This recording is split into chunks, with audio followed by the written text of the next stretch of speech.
Hello viewers, welcome to Aikta IAS academy.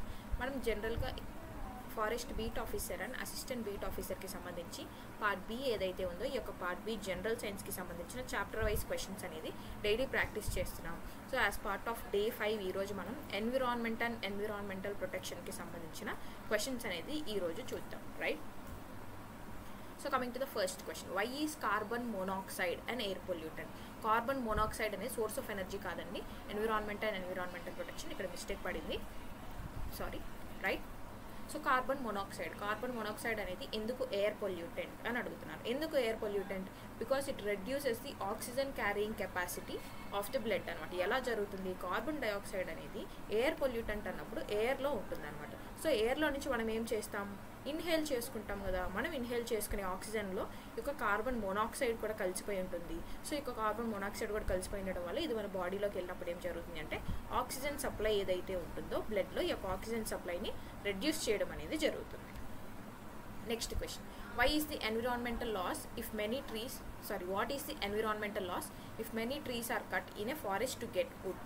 మనం wood అనేది తీసుకోవడానికి లైక్ మ్యానుఫ్యాక్చరింగ్కి కావచ్చు, మనం చేసుకోవాల్సినటువంటి అన్నిటికీ ఇంట్లో కావాల్సినటువంటి వస్తువులకి మనం వుడ్ అనేది తీసుకుంటుంటాం కదా. ట్రీస్ నుంచి వస్తుంది ఈ యొక్క వుడ్. ఈ వుడ్ కోసం మనం ట్రీస్ని కట్ చేయడం వల్ల ఎన్విరాన్మెంట్కి వచ్చేటువంటి లాస్ ఏంటి అని అడుగుతున్నారు. Answer will be soil erosion and degradation. ఇలాంటి క్వశ్చన్స్ వచ్చినప్పుడు మాత్రం డెఫినెట్గా మీరు వదిలేయద్దు. బికాస్ ఈ 4 స్టేట్మెంట్స్ ఏదైతే మనకి 4 ఆప్షన్స్ ఇస్తారో వీటిలో నెగిటివ్ స్టేట్మెంట్ ఎక్కడుంది అనేది చూసుకోండి. నెగిటివ్ స్టేట్మెంట్ ఏదైతే ఉంటుందో అదే మనకి ఆన్సర్ అవుతుంది అనమాట. ఓకే, ఇక్కడ ఏమి ఇచ్చారు? టు గెట్ మోర్ సన్లైట్ అని ఇచ్చారు. మోర్ సన్లైట్ అనేది ఎలా వస్తుంది?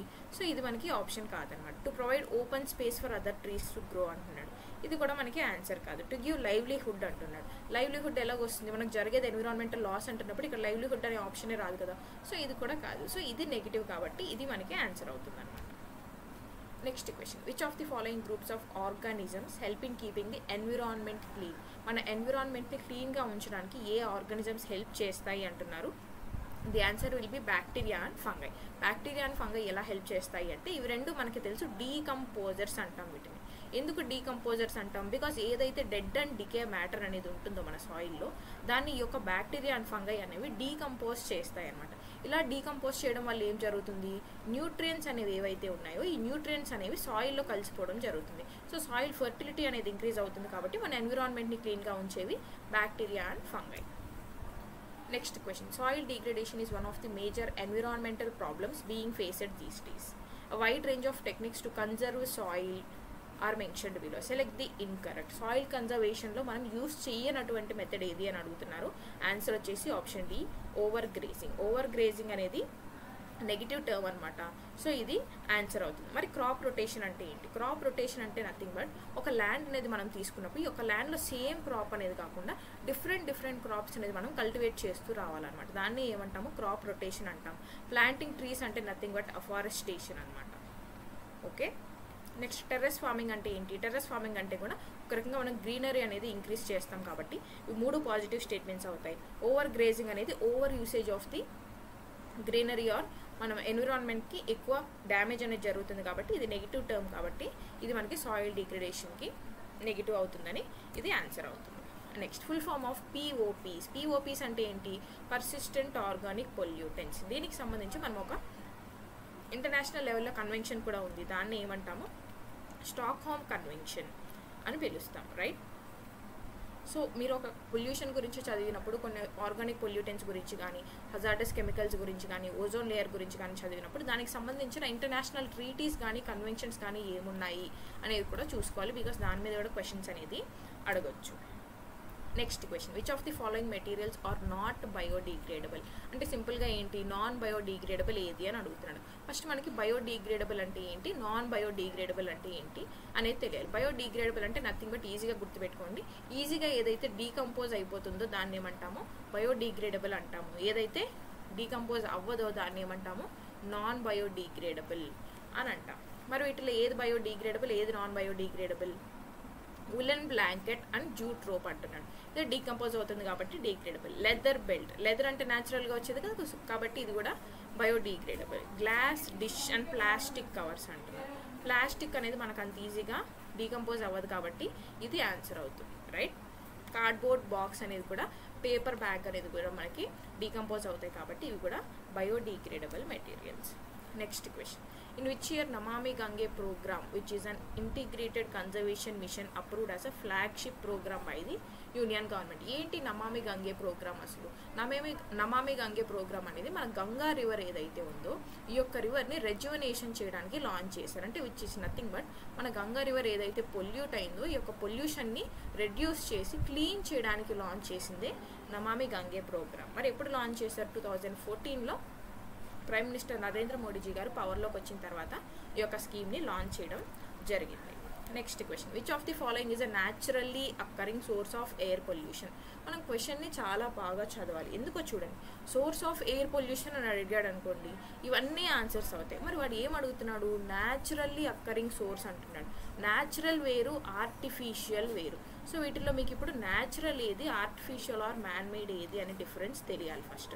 అందుకే క్వశ్చన్లో ఎవ్రీ వర్డ్ ఇంపార్టెంట్. ఈ న్యాచురల్లీ అనేది చూడలేదనుకోండి, మీరు ఏదో ఒక ఆన్సర్ చూసి పెట్టేసినా కూడా ఇవన్నీ కరెక్ట్ అయిపోతాయి. ఈ న్యాచురల్ అని చూసినప్పుడు మాత్రమే మీకు కరెక్ట్ ఆన్సర్ అనేది తెలుస్తుంది. మరి న్యాచురల్గా ఏది వస్తుంది? వాల్కానిక్ ఎరప్షన్ అనేది ఆన్సర్ అవుతుంది. ఆటోమొబైల్ ఎగ్జాస్ట్ కావచ్చు, పవర్ ప్లాంట్స్ నుంచి వచ్చేటువంటి సోర్సెస్ కావచ్చు, ఫైర్వుడ్ వల్ల వచ్చేటువంటి పొల్యూటెన్స్ కావచ్చు, ఇవన్నీ ఆంథ్రోపోజెనిక్ కాజెస్ అనమాట. ఆంథ్రోపోజెనిక్ అంటే nothing but man made causes. Okay, so ఇవి న్యాచురల్ కాదు, ఓన్లీ వాల్కానిక్ ఎరప్షన్ అనేది natural cause. Next question, pesticides తో non biodegradable are both beneficial and harmful. Pesticides అనేవి నాన్ బయోడిగ్రేడబుల్ అయినప్పటికీ కూడా అగ్రికల్చర్కి హార్మ్ చేస్తుంది, బెనిఫిట్ కూడా ఇస్తుంది. సో దీనికి సంబంధించి కరెక్ట్ స్టేట్మెంట్ ఏది అని కనుక్కోమంటున్నారు. సో కరెక్ట్ స్టేట్మెంట్ ఏంటి? Last option, they are used to control weeds, pest and plant diseases అనమాట. ఓకే, ఇది ఆన్సర్ అవుతుంది. Next question, litmus is a natural acid base indicator which is extracted from. మనకి జనరల్గా litmus paper అంటే తెలుసు. ఈ యొక్క లిట్మస్ పేపర్ ద్వారా మనం ఏం చేస్తాము? యాసిడ్స్ని అండ్ బేసెస్ని తీసుకొని ఈ యొక్క లిట్మస్ పేపర్ మీద యాడ్ చేసినప్పుడు ఈ యొక్క యాసిడ్స్ అనేవి కలర్ చేంజ్ అవుతాయి. ఓకే, బ్లూ నుంచి రెడ్కి, ఓకే, రెడ్ నుంచి బ్లూకి చేంజ్ అయినప్పుడు ఇవి యాసిడ్సా బేసెసా అనేది మనం కనుక్కోవడం జరుగుతుంది. సో ఈ యొక్క లిట్మస్ పేపర్ అనేది ఏదైతే ఉందో దీన్ని దేని నుంచి ఎక్స్ట్రాక్ట్ చేస్తాము అంటున్నారు. ఆన్సర్ ఈజ్ ఆప్షన్ డి అండి. లైకెన్స్ ఏదైతే ఉన్నాయో దీని నుంచి లిట్మస్ పేపర్ని మనం ఎక్స్ట్రాక్ట్ చేయడం జరుగుతుంది. Next question, which of the following results does not అక్కర్ due to burning of fossil fuels? Fossil fuels burn చేయడం వల్ల మనకి ఏది జరగదు అంటున్నారు. స్మాగ్ ఫార్మేషన్ అనేది జరుగుతుంది. స్మాగ్ అంటే nothing but smoke plus fog కలిపి ఫామ్ అయ్యేదాన్ని స్మాగ్ ఫార్మేషన్ అంటాం. ఇది కాజ్ ఆఫ్ ఎయిర్ పొల్యూషన్ అనమాట. ఓకే, ఇది ఫాజిల్ ఫ్యూయల్స్ వల్లే జరుగుతుంది. And then forms nitrogen and sulphur oxides, అంటే SOX అండ్ NOX అని డినోట్ చేస్తాము. ఇవి కూడా ఫాజిల్ ఫ్యూయల్స్ బర్న్ చేయడం వల్లే మన అట్మాస్ఫియర్లో ఫామ్ అవడం జరుగుతుంది.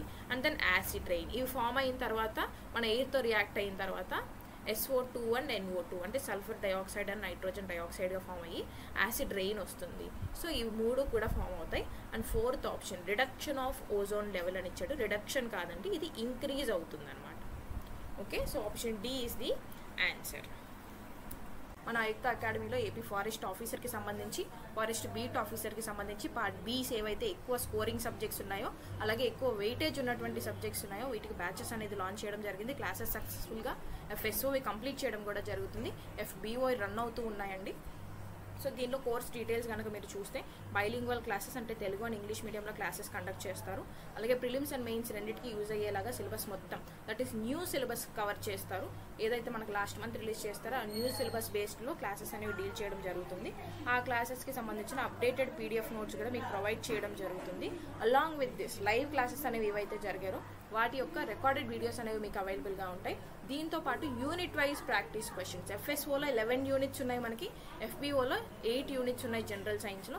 వీటికి సంబంధించిన యూనిట్ వైజ్ అంటే సెక్షనల్ ప్రాక్టీస్ క్వశ్చన్స్ ఇస్తారు. అలాగే FSOలో 5 ఫుల్ లెంత్ టెస్ట్స్ ఉంటాయి, FBOలో 2 ఫుల్ లెంత్ టెస్ట్స్ కూడా ఉంటాయి. ఇవన్నీ కూడా మీకు ప్రొవైడ్ చేయడం జరుగుతుంది. అంటే మీకు క్లాసెస్ ఉంటాయి, క్లాసెస్ ప్లస్ క్లాస్ నోట్స్ ఉంటుంది. నోట్స్తో పాటు టెస్ట్ సిరీస్ కూడా అవైలబుల్గా ఉంటుంది. ఇంకా ఏమైనా డౌట్స్ ఉన్నాయి అనుకుంటే ఇక్కడ డిస్ప్లే అవుతున్న నెంబర్కి మీరు కాల్ చేసి మీ డౌట్స్ క్లియర్ చేసుకోవచ్చు. యాప్ డౌన్లోడ్ చేసుకొని డీటెయిల్స్ అండ్ డెమో వీడియోస్ కావచ్చు, ప్రీవియస్ ఇయర్ క్వశ్చన్స్ అనాలిసిస్ కావచ్చు, అవి కూడా మీరు చూడొచ్చు అనమాట. యాప్ లింక్ అనేది డిస్క్రిప్షన్లో ఉంటుంది. Do download the app. FSO అనేది 1499 రూపీస్కి అవైలబుల్గా ఉంది, class notes and test series. FBO అనేది 999కి అవైలబుల్గా ఉంది, class notes and test series. Right, next question, mining causes pollution because of the large amount of mining అని ఇచ్చాడు.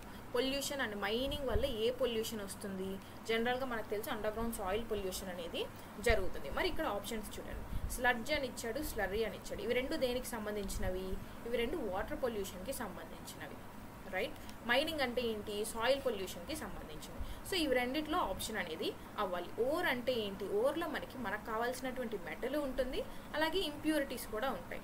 సో ఇది కాదు. సో ఆన్సర్ ఏమవుతుంది? ఆప్షన్ బి స్లాగ్ అవుతుంది. స్లాగ్ అంటే మనం ఏదైతే ఈ యొక్క ఓర్లో మెటల్ అండ్ ఇంప్యూరిటీస్ ఉంటాయో ఈ ఇంప్యూరిటీస్ని తీసేస్తాం కదా, దాన్ని మనం ఏమంటాము? స్లాగ్ అని అంటాం అనమాట. So slag is the answer. Next, which of the following is a non point source of water pollution? ఇక్కడ మీరు చూసుకోవాల్సింది ఏంటి? ఫస్ట్ సోర్స్ అడుగుతున్నాడు. ఏ సోర్స్ అడుగుతున్నాడు? సోర్సెస్లో 2 టైప్స్ ఉంటాయి. ఒకటి పాయింట్ సోర్స్ ఉంటుంది, ఇంకొకటి నాన్ పాయింట్ సోర్స్ ఉంటుంది. వాడు దేని గురించి అడుగుతున్నాడు? నాన్ పాయింట్ సోర్స్ అంటున్నాడు. పాయింట్ సోర్స్ అంటే ఈజీగా గుర్తుపెట్టుకోండి, డైరెక్ట్ సోర్స్ ఆఫ్ పొల్యూషన్ ఏదైతే ఉంటుందో దాన్ని పాయింట్ సోర్స్ ఆఫ్ పొల్యూషన్ అంటాం. ఇండైరెక్ట్ కాజెస్ ఆఫ్ పొల్యూషన్ ఏదైతే ఉంటుందో దాన్ని ఏమంటాము? Non point sources of pollution అంటాం. మరి ఏ పొల్యూషన్ గురించి అడుగుతున్నాడు? అగైన్ వాటర్ పొల్యూషన్ గురించి అడుగుతున్నాడు. సో ఫ్యాక్టరీస్ అనేవి direct cause or point source అంటాము. అలాగే సీవేజ్ ట్రీట్మెంట్ ప్లాంట్స్ కూడా పాయింట్ సోర్స్ అని అంటాం. మరి option B urban and suburban lands ఏదైతే ఉందో ఇది వచ్చేసి non point source or indirect source of water pollution అని చెప్తాం. Next question, by burning of fossil fuels dash is or produced which causes air pollution అని అడుగుతున్నాడు. ఫాసిల్ ఫ్యూయల్స్ అనేవి మనం బర్న్ చేయడం వల్ల ఏవి ప్రొడ్యూస్ అయ్యి ఎయిర్ పొల్యూషన్కి దారి తీస్తాయి అంటున్నాడు.